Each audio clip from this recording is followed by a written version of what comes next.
सामाजिक विषमता को हटाकर समाज में सबके लिए अवसरों की बराबरी प्राप्त हो, इसलिए सामाजिक आरक्षण का प्रावधान संविधान में किया है। संविधान सम्मत सभी आरक्षणों को संघ का पूरा समर्थन है। बीच बीच में वक्तव्य होते उसमें से अर्थ निकाले जाते, ये बात ध्यान में रखिए। सामाजिक विषमता दूर करने के लिए संविधान में जितना जहां आरक्षण दिया गया है उसको संघ का पूरा समर्थन है और रहेगा। आरक्षण कब तक चलेगा इसका निर्णय जिनके लिए आरक्षण दिया गया है वही करेंगे। उनको जब लगेगा कि अब इसकी आवश्यकता नहीं हमको, तो फिर वो देखेंगे, लेकिन तब तक इसको जारी रहना चाहिए, ऐसा संघ का बहुत सुविचारित और जब से यह प्रश्न आया है चर्चा में तब से मत है, उसमें बदल नहीं हुआ है। अब क्रीमी लेयर को क्या करना, और लोग मांगते हैं सामाजिक आधार पर आरक्षण संविधान में है, संप्रदायों के आधार पर नहीं है, क्योंकि सभी संप्रदाय कभी ना कभी समाज के अग्रणी वर्गों में रहे हैं अपने यहां, तो उनके आरक्षण का क्या करना।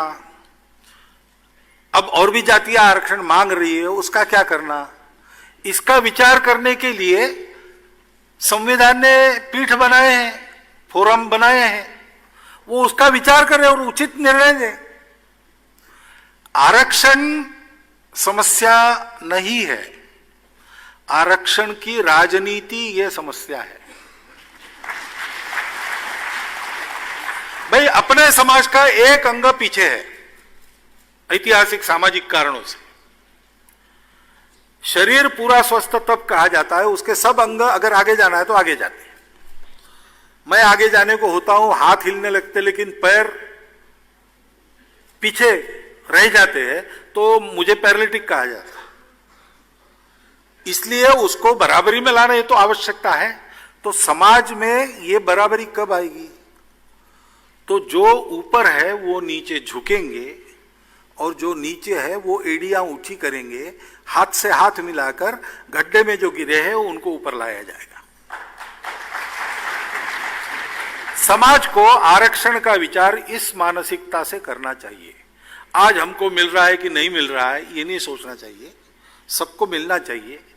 सामाजिक कारणों से 1000 वर्षों से लगभग ये स्थिति है कि हमारे एक समाज का एक अंग पूर्णतः निर्बल हमने बना दिया है, उसको ठीक करना आवश्यक है। 1000 वर्षों की बीमारी ठीक करने में अगर 100-150 साल हमको नीचे झुक के रहना पड़ता है तो ये कोई महंगा सौदा बिल्कुल नहीं है, ये तो कर्तव्य है हमारा। ऐसा सोच के इसका विचार करना चाहिए, तो इन सारे प्रश्नों के हल मिलेंगे। और इस प्रश्न को लेकर राजनीति नहीं करनी चाहिए, ये समाज की स्वस्थता का प्रश्न है, इसमें सब ने एक मत से चलना चाहिए, ऐसा संघ को लगता है।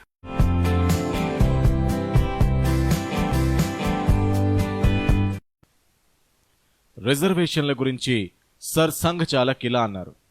సామాజిక దురాచారాలను, వివక్షను తొలగించడానికి మరియు అన్ని అవకాశాలు అందరికీ సమానంగా లభ్యమయ్యేలా రాజ్యాంగం సామాజిక రిజర్వేషన్లను పొందుపరిచింది.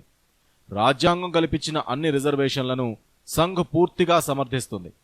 మధ్య మధ్యలో కొన్ని వ్యాఖ్యలను వక్రీకరిస్తుంటారు, కానీ సామాజిక వైషమ్యాలను దూరం చేయడానికి రాజ్యాంగం ఏ రిజర్వేషన్లను కల్పించిందో వాటిని సంఘ్ పూర్తిగా సమర్థిస్తుంది, భవిష్యత్తులో కూడా సమర్థిస్తూనే ఉంటుంది.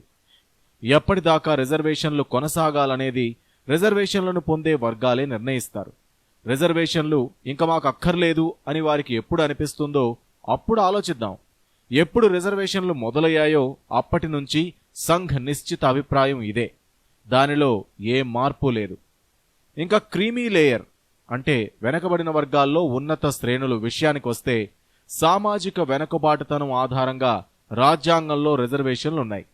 కులాలు లేక వర్గాల ఆధారంగా కాదు, ఎందుకంటే ప్రతి వర్గం గతంలో ఏదో ఒక సమయంలో ఉన్నత శ్రేణుల్లో ఉంది.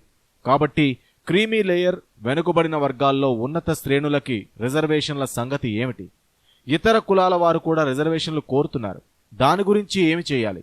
వీటి గురించి ఆలోచించడానికి రాజ్యాంగం ఒక వేదిక కల్పించింది. దాని ప్రకారం వారు ఆలోచించి సముచిత నిర్ణయం చెయ్యాలి. రిజర్వేషన్లు సమస్య కాదు, రిజర్వేషన్లపై రాజకీయాలు సమస్య. కొన్ని చారిత్రక సామాజిక కారణాల వల్ల మన సమాజంలో ఒక అంగం వెనకబడింది. అన్ని అంగాలు కలిపి ముందుకు వెళ్తేనే శరీరం ఆరోగ్యంగా ఉన్నట్లు చెప్తాం. నేను ముందుకు వెళ్దాం అనుకుంటాను, చేతులు కదులుతాయి, కానీ కాళ్ళు వెనకే ఉంటాయి. అప్పుడు నన్ను పక్షవాత రోగినంటారు. కాబట్టి అన్నిటినీ ముందుకు తీసుకొచ్చి సమానంగా చేయడం అవసరం.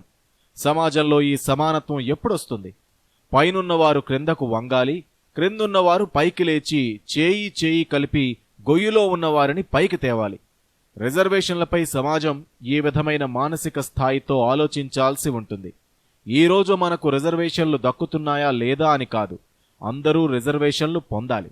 కొన్ని సామాజిక కారణాల వల్ల వేల సంవత్సరాల నుంచి ఉన్న ఈ స్థితి సామాజికంగా ఒక అంగాన్ని మనం పూర్తిగా బలహీనపరిచాం. అది సరిచేయాల్సిన అవసరం ఉంది.